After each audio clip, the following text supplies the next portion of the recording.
Belt देखो कैसे पेट के ऊपर बांधी हुई है, भोंदू कहीं के। सर, हम बाकियों की तरह कूल क्यों नहीं है? कैडेट, हम बाकियों की तरह नहीं हैं, हम नेशनल कैडेट कोर्प्स हैं। We are in second line of defence. Am I clear? Yes sir. How's the जॉर्ज? हाउस द गॉडडैम जॉर्ज? मैंने इसीलिए एनसीसी ज्वाइन की थी क्योंकि मैं इंडियन आर्मी में जाना चाहता था। आई एम सॉरी सर, लेकिन आपकी सुपर पावर्स क्या हैं? I am Indian army. लेकिन बहुत जल्द मुझे मेरी औकात पता चल गई थी। जवान, ये क्या कर रहे हो? दुश्मन सामने है, गोलियां चलाओ। ये सर, क्या करूं? कैसे लाते हैं इसे? हाँ, थाए थाए थाए। अबे थाए थाए करने आता है यहाँ पे? नहीं सर, सॉरी सर। सॉरी नहीं बोलना, ग्राउंड के चक्कर लगाना। लगाओगे?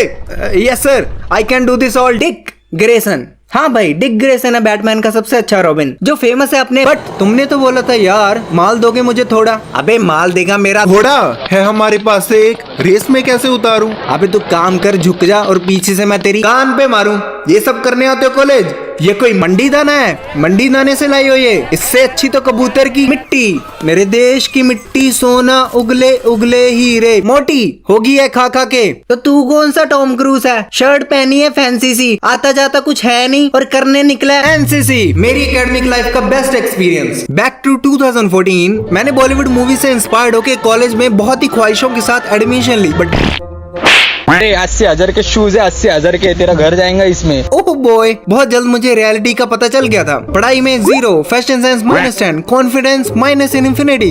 Reality is often disappointing. लेकिन एक दिन अवतार कहाँ जा रहा है? एनसीसी में एडमिशन लेने। NCC? Soldier boys army thug life. मुझे मिल सकते है क्या एडमिशन? हाँ, क्यों नहीं, आजा। सर, मैं एयरविंग ज्वाइन करना चाहता हूँ। फिजिक्स केमिस्ट्री में कितने नंबर आए थे? वो क्या होता है? तू आर्ट्स वाला है ना? आपको कैसे पता? देख, इससे पहले मैं 2 गालियों को कंबाइन करके तुम्हारे सामने एक नई गाली पेश करूँ। दफा। सर, ये आर्मी विंग में ज्वाइन करना चाहता है। ओह, तो पहले बताना था ना, वहाँ पे फॉर्म भरो। अवतार, थैंक यू सो मच मेरी हेल्प करने के लिए। रिमेम्बर दिस गाय जो मेरा ब्रेन वॉश किया करता था? मैं आज भी तुम्हारा दिया गया कतर का वो 1 दिनार अपने दिल से लगा के रखता हूँ। I love you my friend. Gay. In olden times. Women. In olden times. इंसान. In olden times. Sperm. In olden times. Atomic particles. In olden times. Conscious. In olden times. God. In olden times. Nothing. So form भरने के कुछ दिन बाद हमारा ground test हुआ, जिसमें pushup, situps, chinups, rope climbing and running थी। और इन सारे के सारे टेस्ट में मेरी परफॉर्मेंस सबसे बेकार थी, इसलिए उन्होंने मुझे रिजर्व स्क्वाड में डाल दिया। बड़ी कोई रेस नहीं थी, ये टेस्ट था विल पावर का। इसलिए जब हमें लास्ट टास्क मिला ग्राउंड के 5 चक्कर मारने का बिना रुके बिना क्विट किए, तो वो मैंने कंप्लीट कर दिया। एंड सरप्राइजिंगली ये टेस्ट आधे से ज्यादा लोग कंप्लीट नहीं कर पाए। एंड अल्टीमेटली हार ना मानने की वजह से मेरी एनसीसी में सिलेक्शन हो गई। भाई, अब तो एनसीसी में सिलेक्शन हो गई, अब बस आर्मी में जाना है। आर्मी में जाके क्या करोगे? अपनी बीवी बच्चों को खत लिखेंगे, डियर माला, अपने आप को और बच्चों को मेरी तरफ से पप्पी देना। लेकिन भाई, मेरी तो शादी नहीं हुई, मैं किसे खत लिखूं? अपनी फ्यूचर वाइफ को लिख दे, मुझे क्या पता। हेलो, मैं लविंग फ्यूचर वाइफ। होपफुली तुम अपने करंट बॉयफ्रेंड के साथ एंजॉय कर रही होगी, जिसके साथ तुम शादी करोगी, ऐसा तुम्हें लगता है। लेकिन ओहो boy, I am gonna surprise you. जो कौन है योर बॉयफ्रेंड? शादी तो मैं ही करूंगा तुमसे। ओके, जोक असाइड, सीरियस बात करते हैं। माई लव, मैं तुम्हें जिंदगी भर के लिए ठूस ठूस के राशन खिलाऊंगा, उसके बदले में मुझे भी कुछ चाहिए ना। तो ज्यादा कुछ नहीं, बस जिस भी जनरेशन का लेटेस्ट प्ले स्टेशन चल रहा है वो ले आना। ऑब्वियसली मैं दहेज नहीं मांग रहा हूँ, बस एक छोटा सा गिफ्ट चाहूंगा तुम्हारी तरफ से। बाकी दहेज में तो मैं मारुति मांगूंगा। Regards your loving future boyfriend. तो जल्दी ही हमारी एनसीसी की क्लासेस शुरू हो गई, और यहाँ मैं चुटपुट बच्चों वाली जूनियर डिवीजन एनसीसी की बात नहीं कर रहा हूँ। हम छोटे छोटे बच्चे हैं, दांत हमारे कच्चे हैं, हम भी लड़ने जाएंगे, सीने पे गोली खाएंगे। एज यू फिश मदर ककर। मैं बात कर रहा हूँ रियल एनसीसी की, the senior division NCC, basically 13 साल के ऊपर के बच्चों के लिए। तो हर वीक सैटरडे को हमारी 6 घंटे की क्लास होती थी। वैसे एनसीसी में जनरली हफ्ते में 2 क्लासेस होती हैं 3-3 घंटे की, लेकिन हमारे कॉलेज ने दोनों क्लासेस को कंबाइन करके एक लंबी बड़ी 6 घंटे की क्लास बना दिया था, ताकि गन्ने का पूरा रस एक ही बार में एक ही समय पे निचोड़ा जा सके। बहुत ही घटिया एग्जांपल थी। तो मैक्सिमम लेक्चर्स अटेंड करने के बाद हम कॉलेज वॉशरूम्स में अपनी ड्रेस चेंज करके एनसीसी क्लासेस के लिए रेडी हो जाते थे। पहले 2 घंटे थ्योरेटिकल होता था। एंड लेट मी एक्सप्लेन, तुम जनरली अपनी क्लास में कैसे एंटर करते हो? मैं कमिंग मैम और मैं कमिंग सर, और क्या मैं अंदर आ सकता हूँ, राइट? लेकिन ओ बॉय, एक एनसीसी स्टूडेंट को क्लास में मारनी होती थी सुपर हीरो एंट्री। पहले सावधान, फिर मैं जॉइन सर। लिटरली भाई आसपास की 4 क्लासेस हिल जाती थी लाइब्रेरी तक। तो थ्योरी क्लास के बाद बारी आती थी ग्राउंड की। ग्राउंड में हमारे इंस्ट्रक्टर होते थे वो बड़ी बड़ी मूंछों वाले सूबेदार विद एएनओ मेजर सर और nationally acclaimed best senior cadets. तुम लोग को लग रहा होगा मैं बढ़ा चढ़ा के बोल रहा हूँ, बट नहीं, हमारे कॉलेज की एनसीसी पूरे डिस्ट्रिक्ट की बेस्ट एनसीसी मानी जाती थी। क्या किसी ने जाति बोला? Being truthful is injurious to health. मुझे फर्स्ट टाइम पता चला सावधान पे एक्चुअल में सावधान रहना होता है। हिल क्यों रहा था बे? सावधान पे हिल क्यों रहा था? बेल्ट ढीली क्यों है तेरी? चल ग्राउंड के फ्रंट रोल मार क्या। कसम से भाई, दोपहर में तपती धूप में जब मुझे वो फर्स्ट टाइम सजा मिली ना, मेरे शरीर में से मेरी आत्मा, मेरी सोल निकल गई। डैम, इसलिए आज तक मुझे कोई सोलमेट नहीं मिला।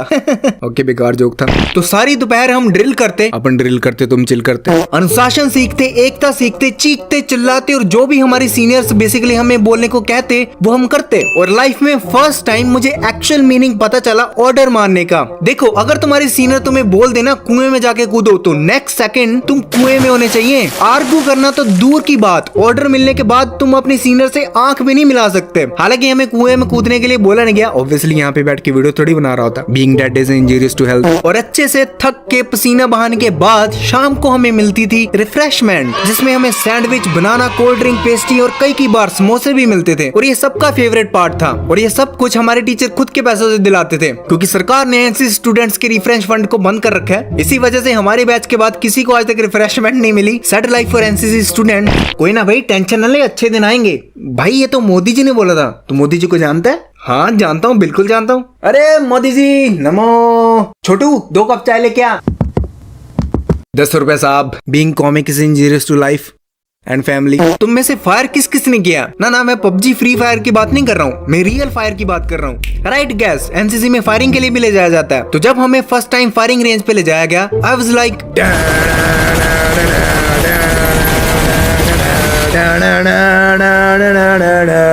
कुछ ऐसी इमेजिनेशन हम सबके दिमाग में चल रही थी। लेकिन जब हम वहां पे पहुंचे,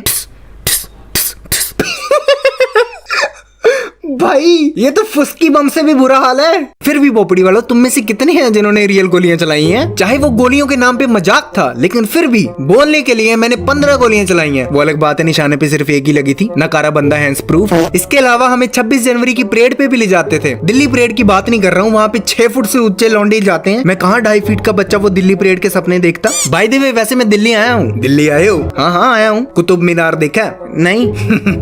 आजा भाई, तुझे कुतुब मीनार दिखाता हूँ। अबे हट यार। तो सर्दियों में सुबह 5:30 बजे उठ के हमें 15 दिन परेड प्रैक्टिस के लिए जाना होता था। बारिश आए, आंधी आए, they don't give A F. मैं 10 दिन तक प्रैक्टिस के लिए रोज ग्राउंड जाता रहा। और 11वें दिन बारिश आ गई, मैं नहीं गया, क्योंकि मुझे साइकिल पे 5 किलोमीटर कॉलेज जाना होता था और तब मेरे पास रेनकोट नहीं था। तो उस दिन मैं नहीं गया और नेक्स्ट डे से मैं परेड से बाहर था। अगले 3 दिन तक मैं एज ए बैकअप साथ में जाता रहा। एंड फाइनल परेड के 1 दिन पहले एक बंदा परेड करते करते बेहोश होके गिर गया। एंड ओ भाई साहब, उसे जो गालियां पड़ी, जी हाँ, बेहोश होने पे पानी नहीं गालियां मिलती हैं। सो पोपड़ी वालों, गलती से भी हिला के मत जाना। तो उसकी रिप्लेसमेंट के लिए ट्रायल हुए और अल्टीमेटली मैं फाइनल परेड के लिए सिलेक्ट हो गया। और मेरा यकीन करो गाइस, मैंने खाने में बिल्कुल भी बेहोशी की दवाई नहीं मिलाई थी, पक्का नहीं मिलाई थी, बिलीव मी है। बट भाई ऐसे हजारों लोगों के सामने पेट पे पेंट बांध के भोंदू जैसी फीलिंग नहीं आती। ना ना ना ना ना, गलती से भी पेट पे बेल्ट बांधने को भोंदू पुना मत समझना, क्योंकि पेट पे बेल्ट बांधने से नंबर 1 आपकी रीढ़ की हड्डी सीधी रहती है, जिससे आपको बैक पेन की प्रॉब्लम नहीं आती। नंबर 2, आप बार बार अपनी ड्रेस एडजस्ट नहीं करते हो, इससे आपका 100% फोकस आपके काम पे रहता है। नंबर 3, आप कॉन्फिडेंट एंड टफ महसूस करते हो। नंबर 4, बेल्ट के रूप में आपके पास इक्विपमेंट रहता है, जिससे आप किसी भी राह चलती लड़की को अगर कोई छेड़ रहा है तो उसकी वहीं पे पे पिटाई कर सकते हो, और हो सकता है वो लड़की आपसे इंप्रेस होकर आपसे शादी कर ले। कल को आपके बच्चे होंगे जो रील स्वाइप करेंगे, पढ़ेंगे लिखेंगे नहीं, क्योंकि आप भी वही काम करते हो। तो आप अपनी उसी बेल्ट को निकाल के उन्हें सुधार भी सकते हो। You welcome. एंड इन सब के अलावा मैंने 3 कैंप्स भी अटेंड करे हैं, बहुत मस्ती करी थी, वो बहुत ही गजब स्टोरीज है, उन पे एक सेपरेट वीडियो बनती है, आप पार्ट 2 बोल सकते हो, जो मैं थोड़ा रुक के लेके आऊंगा। एनसीसी का इम्पैक्ट मेरी लाइफ में बहुत तगड़ा रहा है। एक इंट्रोवर्ट का होदा एनसीसी में जाके एक लीडर बना, जिसने 60 जय जवान जय किसान